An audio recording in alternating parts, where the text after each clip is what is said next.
विश्वर सुउच्च bridge रे गड़िला Vande Bharat express.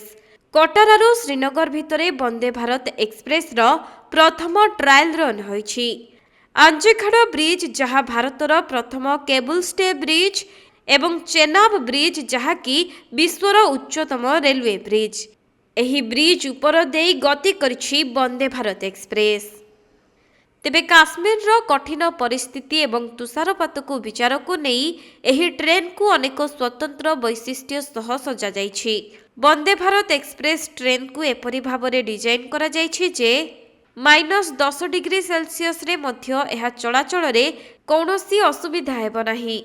जेपरिक एही train भितरे एक स्तर अछि जहाँ सबु बेले ग्लास को गरम रखिबो आउ उत्ताप हेतु एहाकू डिफ्रस्ट करिबा मध्य सहज होई परिबो। काश्मीर सुंदर उपत्यकारे वंदे भारत एक्सप्रेस ट्रेन चलाइबा पई भारतीय रेल प्रस्तुति शेष करिबा परे आज ट्रायल रन करा जायछि।